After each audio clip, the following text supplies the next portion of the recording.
अस्सलाम वालेकुम। My name is Amjad Khan और आज हम बात करने वाले हैं एटम के बारे में कि एटम क्या है। हम तकरीबन 5th से लेकर पीएचडी तक द वर्ड एटम यूज़ करते हैं, लेकिन बहुत सारे स्टूडेंट को द वर्ड एटम में कंफ्यूजन होता है। आज के लेक्चर में आपका कॉन्सेप्ट एटम के बारे में कम्प्लीटली क्लियर होगा, क्योंकि आज मैं आपको एक्सप्लेन करता हूँ that what is the structure of an atom, why the atom make a bond, how the atom make a bond and what is the definition of an atom। तो चलिए start करते हैं that what is an atom। सबसे पहले मैं आपको explain करता हूँ कि द एटम की मानी क्या है, कि एक्चुअली द एटम की मानी क्या है। ये जो वर्ड एटम है ये डिराइव हुआ है ग्रीक वर्ड से, विच मीन्स जिसके मानी है इनडिविजिबल और अनकटेबल। ये अपने साथ नोट कर लें that the word atom is derived from Greek word atomos, which means indivisible or uncuttable। और ये जो वर्ड एटम है ये for the first time use किया था एक ग्रीक फिलोसोफर डेमोक्रिटस ने तकरीबन 400 साल पहले। ये अपने साथ नोट कर लें। कोई भी आपसे पूछ सकता है कि the word atom for the first time किस साइंटिस्ट ने यूज किया है, तो आप डायरेक्ट जवाब दे सकते हैं कि the word atom for the first time used by Greek philosopher Democritus। The word atom for first time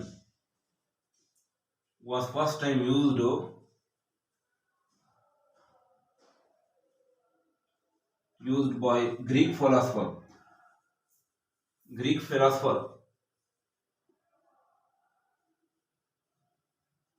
Democritus at about 400 before Christian, तकरीबन 400 साल पहले। इससे पता चलता है कि ये जमाना बहुत पुराना था।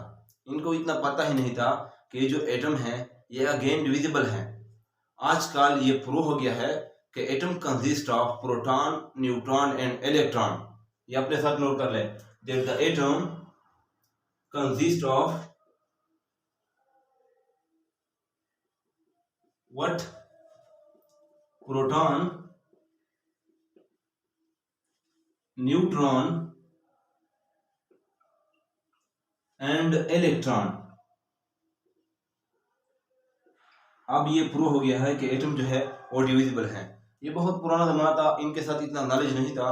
आजकल ये जो टेक्नोलॉजी है इसने बहुत ज़्यादा तरक्की की है और ये प्रूव हो गया है कि एटम जो है ये प्रोटॉन, न्यूट्रॉन एंड इलेक्ट्रॉन पर मुश्तमिल होता है। क्लियर हुआ? अब आ जाते हैं स्ट्रक्चर ऑफ एन एटम की तरफ। स्ट्रक्चर ऑफ एन एटम की तरफ, स्ट्रक्चर ऑफ एटम। ये अपने साथ नोट कर ले कि एटम जो है, एटम के मेनली 2 पार्ट होते हैं। One is the nucleus and the second one is the shell. Atom के 2 पार्ट हैं, one is shell and the second one is nucleus.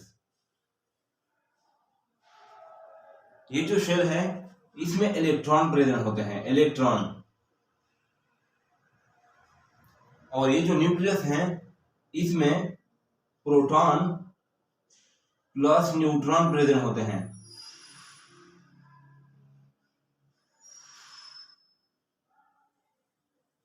और ये भी अपने साथ नोट कर ले कि इलेक्ट्रॉन पर नेगेटिव चार्ज होता है, नेगेटिव चार्ज, और प्रोटॉन पर पॉजिटिव चार्ज होता है और न्यूट्रॉन पर कोई चार्ज नहीं होता। ये न्यूट्रल पार्टिकल है, न्यूट्रल। क्लियर हुआ? अब एक जनरल स्ट्रक्चर बनाते हैं। Suppose this is an atom. जैसा कि मैंने आपको बता दिया कि एटम जो है, एटम के अंदर सेंटर में न्यूक्लियस मौजूद होते हैं, न्यूक्लियस। और हर एटम के इर्द गिर्द शेल प्रेजेंट होते हैं, शेल। और इन शेल में इलेक्ट्रॉन मौजूद होते हैं और न्यूक्लियस के अंदर प्रोटॉन प्लस न्यूट्रॉन प्रेजेंट होते हैं। और हर एटम का जो मास होता है मेनली न्यूक्लियस ही की वजह से होता है। क्लियर हुआ? क्योंकि प्रोटॉन और न्यूट्रॉन जो है ये हेवी पार्टिकल है इलेक्ट्रॉन से, और ये दोनों मौजूद होते हैं न्यूक्लियस के अंदर। इसके बाद मैं आपको एक्सप्लेन करता हूँ that way the atom make a bond। Atom bond क्यों बनाता है? एटम बॉन्ड इसलिए बनाता है कि वो स्टेबिलिटी गेन कर ले। ये अपने साथ नोट कर ले। The atom make a bond to gain stability। The atom make a bond to gain stability। Atom bond इसलिए बनाता है कि वो स्टेबिलिटी गेन कर ले। क्लियर हुआ? और ये स्टेबिलिटी किस तरह गेन करता है, इसके लिए ट्रू रूल है। One is the doublet rule and the second one is the octet rule. According to doublet rule, अगर किसी भी एटम के लास्ट शेल में 2 इलेक्ट्रॉन प्रेजेंट हो तो वो स्टेबल होगा। और अकॉर्डिंग टू ऑक्टेट रूल, अगर किसी भी एटम के लास्ट शेल में 8 इलेक्ट्रॉन प्रेजेंट हो तो वो भी स्टेबल होगा। We can write that the doplet rule, according to doplet rule, if an atom have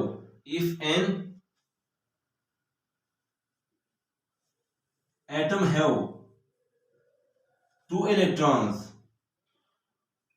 in lost shell,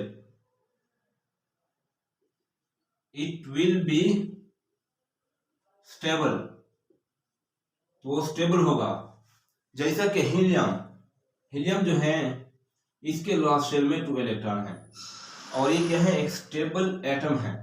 अब जानते हैं, इसी तरह आप जानते हैं कि हाइड्रोजन जो है, हाइड्रोजन इसकी लास्ट शेल में 1 इलेक्ट्रॉन प्रेजेंट है और ये एक अनस्टेबल है, एक अनस्टेबल एटम है। क्लियर हुआ? And what is octet rule? Octet rule क्या है? ऑक्टेट रूल के मुताबिक, according to octet rule, the atom, if an atom have lost electron, if an atom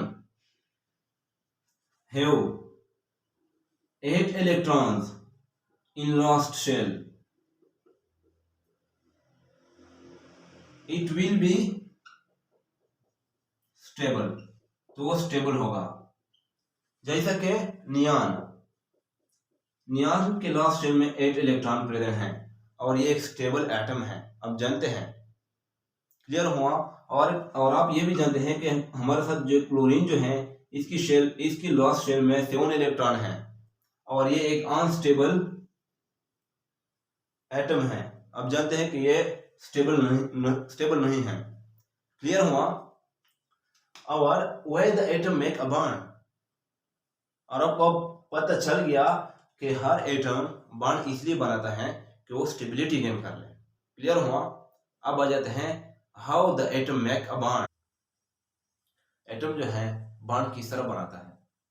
हमारे साथ जनरली 3 टाइप ऑफ बॉन्ड है, covalent bond, ionic bond and metallic bond. और ये covalent bond, ionic bond and metallic bond किस तरह बनते हैं मैं आपको एक्सप्लेन करता हूँ। फर्स्ट वन है कोवेलेंट बॉन्ड। ये कोवेलेंट बॉन्ड जो है किस तरह बनता है? जैसे कि मैंने आपको बता दिया कि कोवेलेंट बॉन्ड जो है शेयरिंग ऑफ इलेक्ट्रॉन से बनता है, शेयरिंग ऑफ इलेक्ट्रॉन से। वो बॉन्ड जो शेयरिंग ऑफ इलेक्ट्रॉन से बनता है इसको हम कोवेलेंट बॉन्ड कहते हैं। जैसे कि आप हाइड्रोजन जो है इसके लास्ट शेल में 1 इलेक्ट्रॉन है। अब जानते हैं, ये जब दूसरे हाइड्रोजन एटम के साथ कंबाइन होता है और शेयरिंग ऑफ इलेक्ट्रॉन करता है तो इसके नतीजे में जो बॉन्ड बनता है इसको हम कोवेलेंट बॉन्ड कहते हैं। इस तरह आप ऑक्सीजन ले सकते हैं।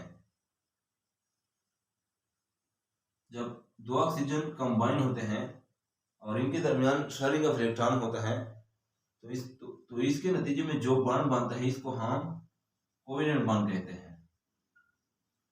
क्लियर हुआ? इसके बाद है आयनिक बॉन्ड। और आयनिक बॉन्ड जो है, जब कोई एटम लॉस और गेन ऑफ इलेक्ट्रॉन करता है और बॉन्ड बनाता है तो इसके नतीजे में जो बॉन्ड बनता है इसको हम आयनिक बॉन्ड कहते हैं। आयनों के दरमियान जो बॉन्ड मौजूद होता है, लॉस और गेन ऑफ इलेक्ट्रॉन से जो बॉन्ड बनता है इसको हम कहते हैं आयनिक बॉन्ड। और ये किस तरह बनता है, आप जानते हैं कि सोडियम एटम जो है इसके लास्ट शेल में 1 इलेक्ट्रॉन है। जब ये क्लोरीन एटम के साथ कंबाइन होता है और क्लोरीन एटम के लास्ट शेल में 7 इलेक्ट्रॉन है, तो सोडियम एटम से क्लोरीन एटम इलेक्ट्रॉन लेता है, गेन करता है। तो क्लोरीन पर नेगेटिव चार्ज आ जाता है और सोडियम पर पॉजिटिव चार्ज आ जाता है, और इसके नतीजे में जो बॉन्ड बनता है NaCl के दरमियान, इसको हम कहते हैं आयनिक बॉन्ड। इस तरह मेटालिक बॉन्ड जो है मेटल के अंदर प्रेजेंट होता है। मेटालिक बॉन्ड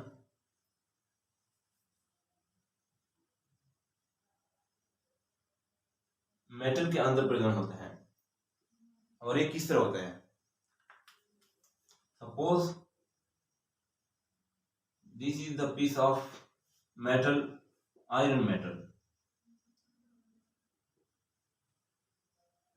मेटल के अंदर इलेक्ट्रॉन जो है एटमों से रिलीज होते हैं, फ्रीली रिलीज होते हैं, और एक सी ऑफ इलेक्ट्रॉन जो है मेटल के अंदर प्रोड्यूस होता है। तो इन इलेक्ट्रॉन और पॉजिटिव आयन के दरमियान एक इलेक्ट्रोस्टैटिक अट्रैक्शन जो है, फोर्स जो है वो पैदा होता है, जिसको हम मेटालिक बॉन्ड कहते हैं। और इसी वजह से मेटल जो है बहुत हार्ड होते हैं। अब हम एक्सप्लेन करते हैं डिफिनीशन ऑफ एन एटम। हम एटम को जनरली 2 तरीकों से डिफाइन करते हैं। The first one is the smallest particle of an element और matter which take parts in a chemical reactions, or the smallest particle which may or may not exist freely in the universe is known as atom. अब मैं आपको लिखता हूं। The first one is definition. The smallest particle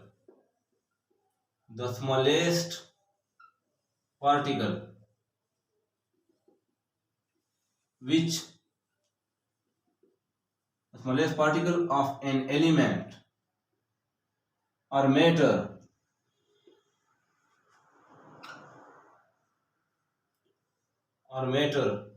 which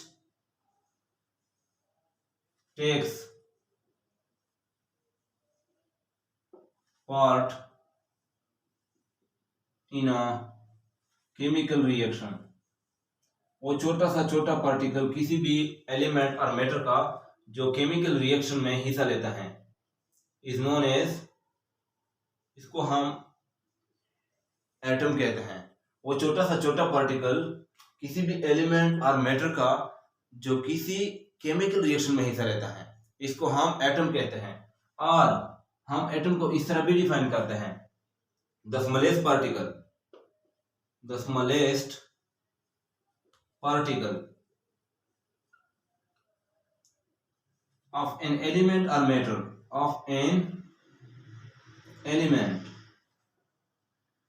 which exist or may not exist freely in the universe